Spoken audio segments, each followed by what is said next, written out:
আপনারা শিরোনাম দেখতেই পেয়েছেন, যেখানে শিরোনাম দিয়েছি ২০ টাকার বাকি না দেওয়ার কারণে ২০ টাকা বাকি না দেওয়ার কারণে একজন হিন্দু ক্ষুদ্র ব্যবসায়ীকে হত্যা করা হয়েছে। কিভাবে? তার অন্ডকোষে লাথি মেরে ফেলে দিয়ে তারপর গলা টিপে তাকে মেরে ফেলা হয়েছে। গতকালই কিন্তু আমি আমার এই চ্যানেলে একটি ভিডিও আপলোড দিয়েছিলাম যে হিন্দুদের বা সনাতনীদের, মানে বাংলাদেশি সনাতনীদের বিশেষ করে বা পাকিস্তানের, তাদের জন্য ভারতে নাগরিক হিসেবে ঘোষণা করা হয়। এমনকি সারা বিশ্বের হিন্দুদের জন্য ভারতের নাগরিক হিসেবে ডিক্লেয়ার দেওয়া, এটা আমি আবেদন করেছিলাম, আপিল করেছিলাম। আপনারা অনেকেই দেখেছেন, অনেকেই সাধুবাদ জানিয়েছেন। কিছু কিছু অদ্ভুত ব্যাপার, দুই একজন হিন্দু এটার বিরোধিতা করেছেন, আর মুসলমানেরা তো পাইকারি হারে আমাকে গালি দিয়েছেন। এটা কিন্তু তাদের দিলের কথা, হৃদয়ের কথা, যে বাংলাদেশ হিন্দু শূন্য হোক, সে কথাটাই আমি বলেছি, তারপরও তারা গালি দেয়। এটাই মুসলমানদের চরিত্র, বিশেষ করে বাংলাদেশের মুসলমানদের, পাকিস্তানি মুসলমানদের। তাদের হৃদয়ের কথাটা আমি বললাম, তারপরও গালি শুনতে। তারা কিন্তু মনে মনে খুশি হবে, যেদিন বাংলাদেশ সংখ্যালঘু শূন্য হয়ে যাবে, তারা সেদিন শুকরানা নামাজ পড়বে। লিখে রাখেন, এটা একবার না অন্তত 50 বার বলেছি, আমি লিখেছিও। বাংলাদেশ যেদিন হিন্দু শূন্য হয়ে যাবে, এই বাংলাদেশে বাইতুল মুকাররম, হাটহাজারী মাদ্রাসা সহ যত মাদ্রাসা মসজিদ আছে, শুকরানা নামাজ আদায় করবে রাস্তায়, যে বাংলাদেশ এখন পিওর ইসলামী দেশ হয়ে গেছে, পিওর মুসলমান। যাক, সেই প্রসঙ্গ না, আজকে আপনাদের সামনে যে বিষয়টা নিয়ে আলোচনা করতেছি, একজন হিন্দু ব্যক্তিকে হত্যা করা হয়েছে গলা টিপে। এই সাহসটা কিভাবে পায়, কেন পায়?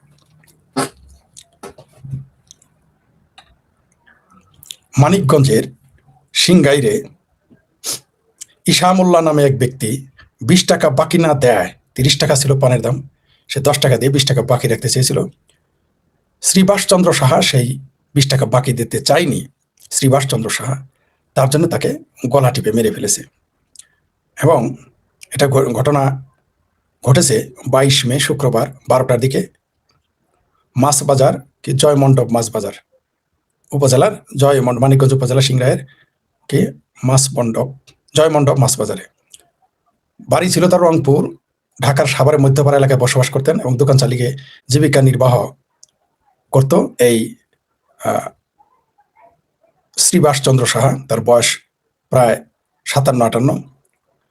তাকে হত্যা করেছে ইসামুল্লাহ। তিনি ওই একই স্থানের, অর্থাৎ জয় মণ্ডপ ইউনিয়নের ভাকুম এলাকার আফাজউদ্দিন মোল্লার ছেলে। এখন আমার এই ঘটনার, এখন বলবেন যে ভাই, এটা তো সাধারণ, এরকম মারামারি তো হয়ই, মানুষ তো মারা যায়, এটাকে নিয়ে এইভাবে ব্যাখ্যা করতেছেন কেন? কারেক্ট, সেই জন্যই তো ব্যাখ্যা করতে আসছি। আপনি দেখেন, হিন্দুদের এই দেশের মুসলমানেরা মানুষই মনে করে না। আপনি যত গল্পই করেন, ওই যে হিন্দুটা মনে করতেছেন আপনার পাশে বসা আপনার মুসলমান বন্ধু, আমি জানি আপনি তার সামসামি করেন বা কোনো সুবিধা দেন বলে আপনি তার বন্ধু হয়েছে। আমাকে বাংলাদেশে একটা মুসলমান দেখান যে হিন্দুর বন্ধু হয়েছে সুবিধা না নিয়ে। একটা বন্ধু দেখান, আপনাকে দেখান, অথবা আপনি ভয়ে তার বন্ধু হয়েছেন, তাছাড়া কারণ দেখেন আমাকে। একটা হিন্দু দেখান, একটা পরিবার, একটা ব্যবসায়ী, একজন হিন্দু আমার সামনে লাইভে এসে বলেন যে আপনি মুসলমানের বন্ধু হয়েছেন বা মুসলমান আপনাকে বন্ধু বানিয়েছে বাংলাদেশের, বিনা ভয়ে, স্বেচ্ছায়। ছোটবেলার কথা বাদ, এখন তো ছোটবেলা বন্ধুত্ব হবে না, আমরা বন্ধু বানিয়েছি নিঃস্বার্থভাবে। আমাদের সময় ছিল 90 দশক পর্যন্ত, ধরেন সর্বোচ্চ 2000 সাল। 2000 সালের পরে কোনো মুসলমান, আরে ভাই, আমাদের পরবর্তী জেনারেশন, আমাদের অর্ধেক হিন্দু বন্ধু ছিল, অর্ধেক মুসলমান।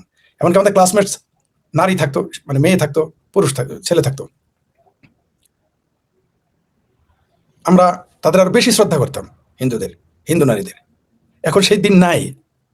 এখন যারা আমি নিজে আমার এলাকা সহ বিভিন্ন জায়গায় আমি শত শত মানুষের উপরে গবেষণা করেছি, হিন্দুরা কেন বন্ধু হয়েছে মুসলমানের, বা মুসলমান কেন হিন্দুর বন্ধু। প্রথমত, হিন্দুরা বাধ্য হয় মুসলমানের সাথে বন্ধুত্ব করতে, এলাকায় টিকে থাকতে, ব্যবসা টিকিয়ে রাখতে, অথবা সুদে টাকা নিয়েছে তার কাছ থেকে। তাছাড়া কোনো কারণই নাই বন্ধু বানানোর। আমার লাইভে আসেন, আপনি কোনো হিন্দু যদি থেকে থাকেন, আর যারা বাম রাজনীতি করেন, তারা কেন বাম রাজনীতি করে জানেন? কারণ ছাত্রলীগ ছাত্রদলে তাদের জায়গা নেই। যে সকল হিন্দুরা বাম রাজনীতি করে বাংলাদেশে, এরা ভাত পাবে না ছাত্রলীগ ছাত্রদলে গেলে। এমনকি জাতীয় পার্টিতে ঢুকলেও, তাদের ছাত্র সমাজে ঢুকলেও ভাতে মরবে, পাত্তাই দিবে না 5 পয়সা, তারা বাম দলে যায়। আদর্শগত খুব কমই যায় এখনকার কথা বলতেছি, খুব কমই যায়, অথবা লোভে যায়, লাভে যায়, অথবা নেতা হইতে যায়। কারণ দলের সংখ্যা হলো 20টা, ওর মধ্যে আমি সভাপতি, 20 জনই নেতা, দলের সদস্য 20 জনই নেতা। যাই হোক, সেটা নিয়ে বিষয়। এইভাবে সাহস কিভাবে হয় বাজারের ভিতরে একটা মানুষকে লাথি মেরে ফেলে দিয়ে, তার অন্ডকোষের লাথিতে গলা চিপে ধরে, যিনি প্রত্যক্ষদর্শী বলেছেন, তিনি বহুভাবে চেষ্টা করেছেন ছেড়ে ছাড়ানোর, তিনি পাননি। এই সাহসটা কিভাবে হয়? প্রথমত হিন্দুদের মুসলমানরা মানুষ মনে করে, সেটা গরিব হোক ধনী হোক, মানে ধনী মুসলমান হোক, গরিব মুসলমান হোক, শিক্ষিত মুসলমান হোক, অশিক্ষিত মুসলমান হোক, মূর্খ মুসলমান হোক, কালা হোক, ধলা হোক, লম্বা হোক, বেটো হোক, এরা হিন্দুদের মানুষ মনে করে না। কারণ এরা প্রথমে এদের ডাকে দেয় মালনে বাচ্চা বলে। আবার আপনাদের এক এক অঞ্চলে এক একভাবে ডাকে, বরিশালে এক ডাকে দেয়, চিটাগাঙে এক ভাষা বলে। আবার জানি কোনো এই পোস্ট দেওয়ার কারণে এক হিন্দু এসে চাপা মেরেছিল আমাদের, যাবে না না না, আমাকে কোনোদিন কেউ মালনে বাচ্চা বলে নেই বলেছে। বাংলাদেশের কোন হিন্দুটাকে মালনে বাচ্চা বলা হয়নি। এই দেশের এমপি, মন্ত্রী, চেয়ারম্যান, মেম্বার, মেয়র, উপজেলা চেয়ারম্যান, বিশ্ববিদ্যালয় প্রফেসর থেকে শুরু করে ছাত্র, শিক্ষক, রিক্সালা, সবাই হিন্দুদের মালনে বাচ্চা বলে। কে বলে নাই? আমাকে দেখান। আমার এলাকার কথা বলে, আমার এলাকা, শুধু আমার পরিবার ছাড়া, মানে আমার পরিবার ছাড়া, আমার বংশ বলি নাই, আমার বংশ হিন্দুদের মালনে বাচ্চা বলে গালি দেয়। আমার পরিবার শুধু, আমি চ্যালেঞ্জ করে বললাম, মানে ধরেন সরিষাবাড়িতে 20,000 পরিবার আছে, সরিষাবাড়ি উপজেলায় বা জামালপুর জেলায় 1,00,000 পরিবার আছে ধরেন। এই 1,00,000 পরিবারের মধ্যে 100 পরিবার পাবেন যারা হিন্দুদের মালনে বাচ্চা বলে গালি দেয়। কত? ধরেন 1,00,000, আর সরিষাবাড়িতে ধরেন 10,000, মানে সারা জামালপুর জেলায় ধরেন 1.5 লাখ পরিবার। ধরেন এই 1.5 লাখ পরিবারের ভিতরে আপনি 150 পরিবার পাবেন যারা হিন্দুদের মালনে বাচ্চা বলে গালি দেয় না। আমার পরিবার তার একটা, আমি বলি না আমার বংশ, আমার বংশের সবাই দেখেছি হিন্দুদের মালনে বাচ্চা গালি দেয়, এমনকি ঠাট্টা করে গালি দেয়। মনে করেন খুব ভালো সম্পর্ক, বন্ধু, যেমন আমার কাজিন আছে, খুব ভালো সম্পর্ক হিন্দুদের সাথে, মালনে বাচ্চা দিকে গালি দেয়। এটা তো আপনি তাকে ঠাট্টা করে গালি দিলেন, কিন্তু হেসে গালি দেন, সে হয়তো হাসে, কিন্তু তার হৃদয় ভেঙে চুরমার হয়ে যায়। এরকম বৃহত্তর ময়মনসিংহ বিভাগ থেকে চলে যাওয়া একজন হিন্দু ছিল আমার খুব পছন্দের, নাম বললে অনেকে চিনে ফেলবেন, সঙ্গতের কারণে বললাম না। সে আমাদেরকেও, আমরাও যখন ময়মনসিংহে যেতাম, খুব আমাদের সাথে ভালো সম্পর্ক ছিল, এখনো আছে। সেই পরিবারটি পশ্চিমবঙ্গে স্থানান্তরিত হয়ে যায়।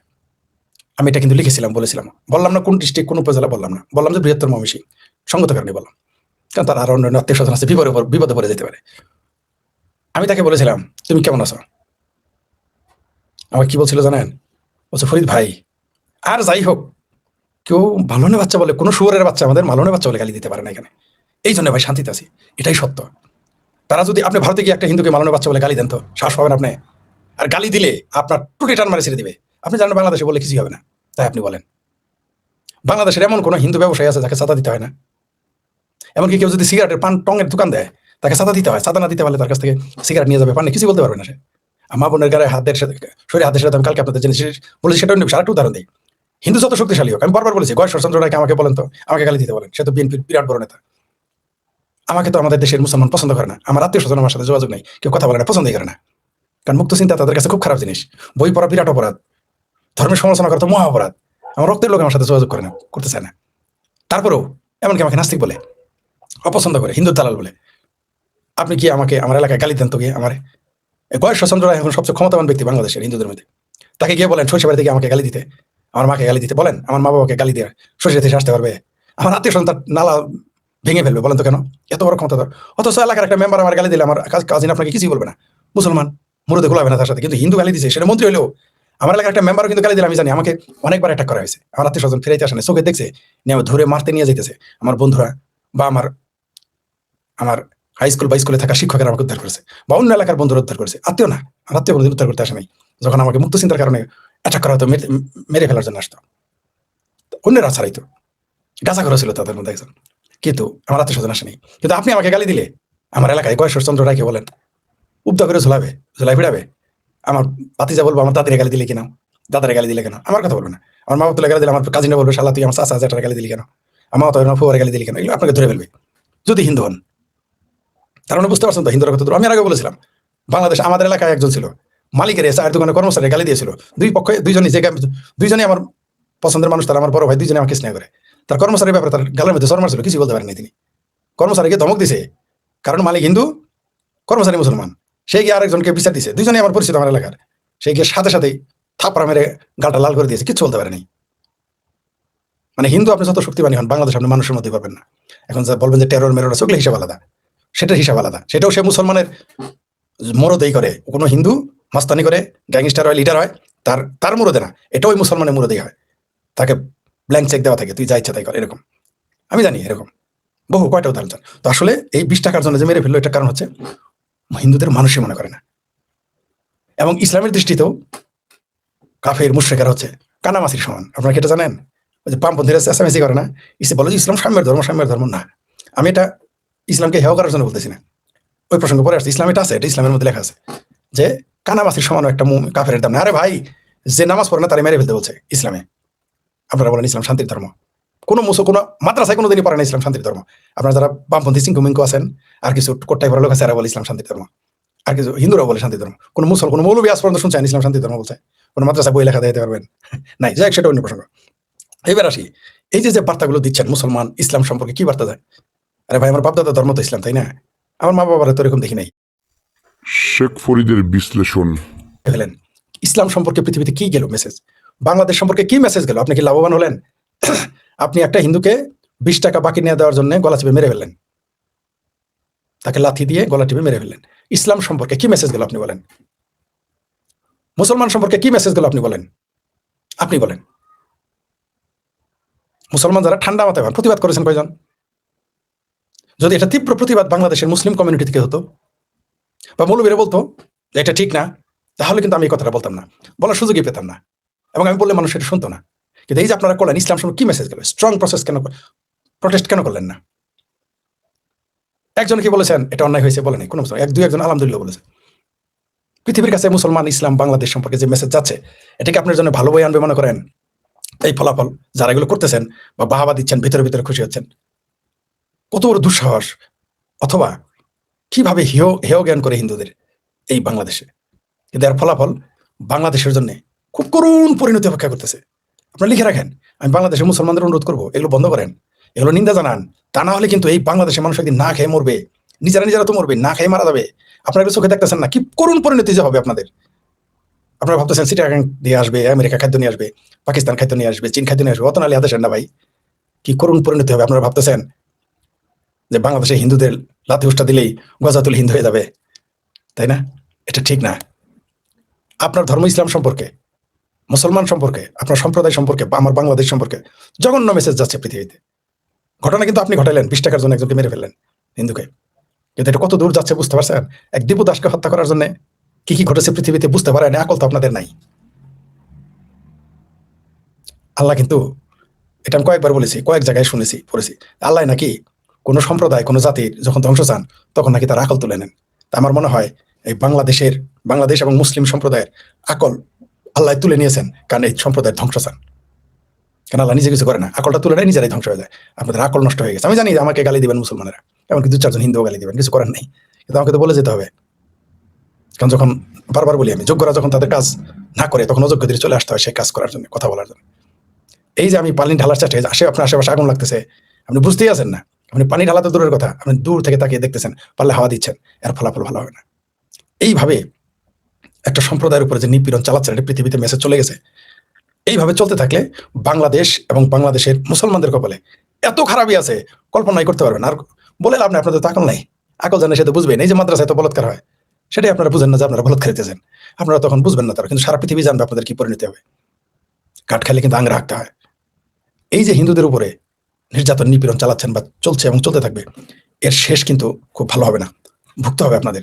আমি জানি আমার এই কথা এখন কোনো গুরুত্ব নেই আপনাদের কাছে, কিন্তু 10 বছর, 20 বছর, সর্বোচ্চ 25 বছরের মধ্যে দেখতে পারবেন। সর্বোচ্চ 25-30 বছর লাগবে না, আশা করি 20 বছরের মধ্যে ভুগবেন। অর্থাৎ শেখ হাসিনা যখন জীবিত না থাকবে এই বাংলাদেশে, আর আওয়ামী লীগ যখন মুসলিম লীগে পরিণত হবে, এই বিষয়ে অন্যদিন কথা বলবো।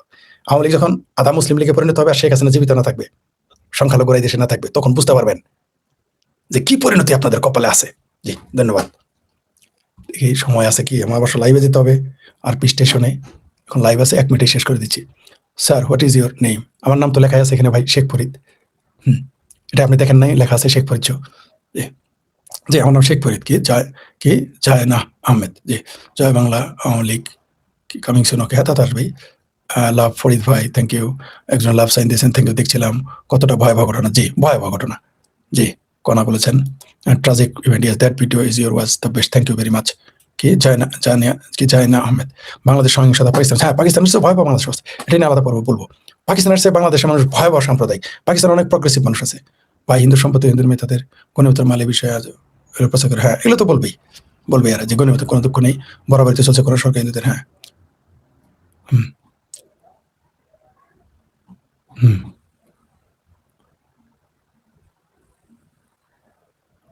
আরো 2 বছরের মধ্যে বাংলাদেশ টুকরো হবে, 10-20 বছর অপেক্ষা করতে হবে না। জি, শেখ হাসিনা ভারতের ইন্দিরা 75-এর। জি, ধন্যবাদ সবাইকে।